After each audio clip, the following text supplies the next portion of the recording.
माणूस मुहूर्ताविना जन्म घेतो आणि मुहूर्तविना जग सोडून जातो. तरीही चांगल्या मुहूर्ताच्या मागे धावत राहतो. मुळात आपले विचार चांगले आणि आचरण शुद्ध असेल तर कोणतीही वेळ आणि कृती वाईट असूच शकत नाही.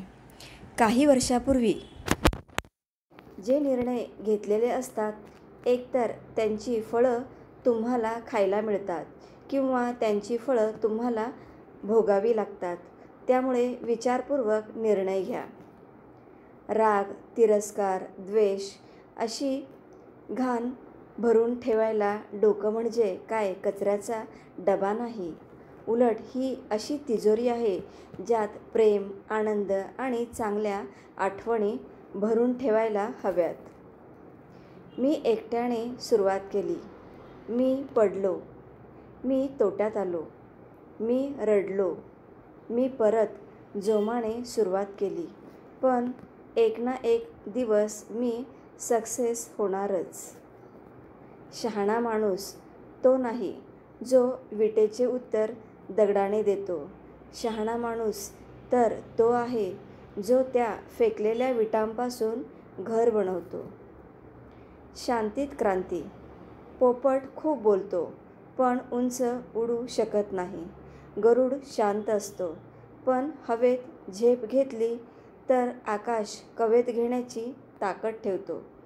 सिंह तसाच शांत असतो पण गर्जना करतो तेव्हा पूर्ण जंगल दणाणून सोडतो. एका वर्षात आयुष्य बदला. नकारात्मक विचारांच्या लोकांपासून दूर राहा. आपल्या ध्येयप्राप्ती 500% समर्पित व्हा. विनम्र राहा. चुकांपासून शिका. आवश्यक असणारी कौशल्य शिकत राहा. स्वतःचा नव्याने शोध घ्या. जर तुम्ही स्वतः प्रयत्न करणार नसाल तर कोणीही तुम्हाला मदत करणार नाही आणि जर तुम्ही स्वतः प्रयत्न करायला तयार असाल तर कोणीही तुम्हाला अडवू शकणार नाही. गढूळ पाण्याला ढवळत बसण्यापेक्षा त्याला शांत राहू द्या. गाळ आपोआप खाली बसतो. तसंच जीवनात कितीही ताणतणाव असले तरी डोकं शांत ठेवा. मार्ग नक्कीच निघतो. असं बोलणारी माणसं लवकर अपयशी होतात. आता नको, नंतर बघू.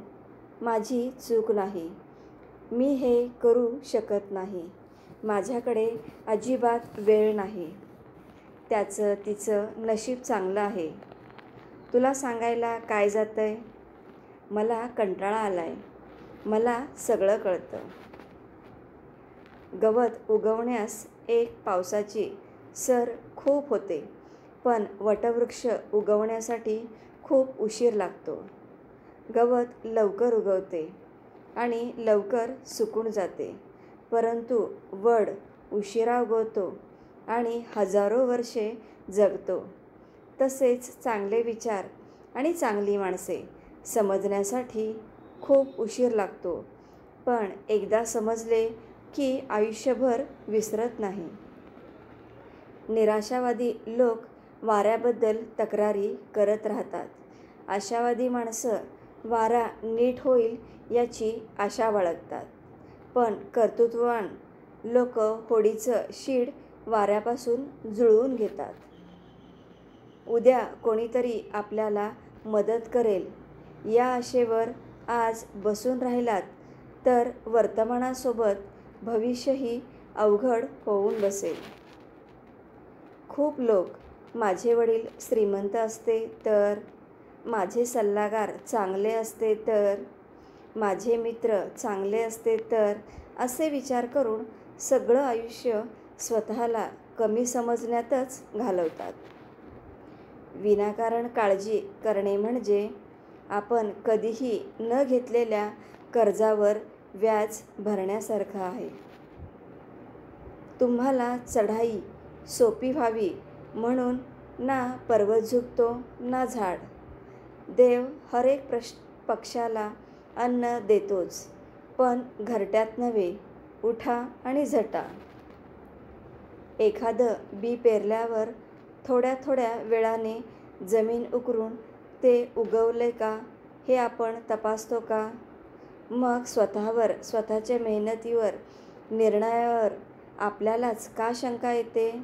संयम ठेवा, अतिविचार करू नका आणि तुमचं काम सुरूच ठेवा.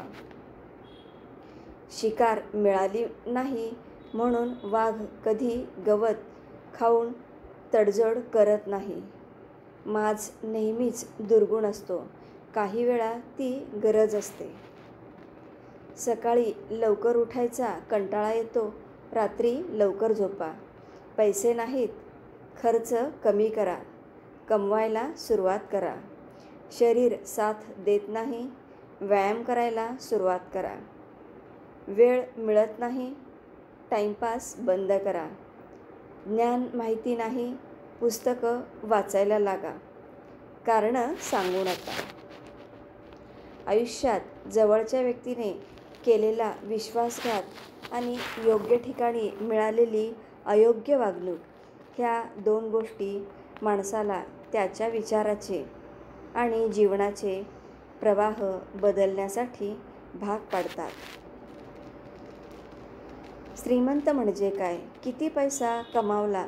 ह्याचे छान उत्तर संत तुकाराम महाराजांनी दिले आहे. नीतिधर्माचे आचरण ठेवता यावे, मुलांबाळांचे रक्षण करता यावे, आईवडिलांची काळजी घेता यावी. इतका पैसा जवळ असला की तो माणूस श्रीमंत समजावा. अनुभवाने सिंहाला सुद्धा शांत राहायला शिकवले, कारण गर्जना करून कोणीही शिकार करू शकत नाही. गोष्टी मनात साठवून ठेवण्यापेक्षा त्या वेळीच बोलून मोकळं झालेलं केव्हाही चांगलं, कारण फुटलेल्या धरणाचं संकट हे दरवाजे उघडल्यावर येणाऱ्या पुरापेक्षा जास्त धोकादायक असतं. पाणी वाहत असते, त्यामुळे त्याला वाट सापडत असते. त्याचप्रमाणे जो प्रयत्न करतो त्याला सुखाचा व यशाचा मार्ग नक्कीच सापडू शकतो. ओबडधोबड दगडातून इतकी सुंदर मूर्ती तू कशी बनवलीस? त्याने उत्तर दिलं, मूर्ती दगडाच्या आतच कुठेतरी लपलेली असते.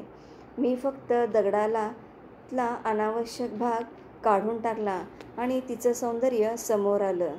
तसंच आनंद आणि सुख तुमच्या आतच कुठेतरी लपलेलं असतं. अनावश्यक चिंता आणि नकारात्मक विचार काढून टाकले की झालं. बळ आल्यावर प्रत्येक पाखरानं आभाळात जरूर उडावं, पण ज्या घरट्याने आपल्याला ऊब दिली ते घरटं कधी विसरू नये.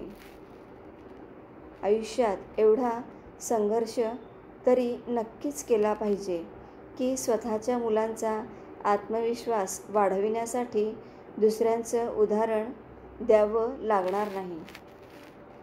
स्वप्न थांबली की आयुष्य थांबते, विश्वास उडाला की आशा संपते, काळजी घेणे सोडले की प्रेम संपते. म्हणून स्वप्न पहा, विश्वास ठेवा आणि काळजी घ्या. जोपर्यंत सोबत आहात तोपर्यंत एकमेकांना समजून घेत चला. जर दूर झाले तर आठवणींशिवाय शेवटी काहीच उरत नाही. भूतकाळाचा पश्चाताप आणि भविष्यकाळाची काळजी सोडली की वर्तमानातला आनंद हा कस्तुरीपेक्षा मौल्यवान वाटतो. श्री स्वामी समर्थ.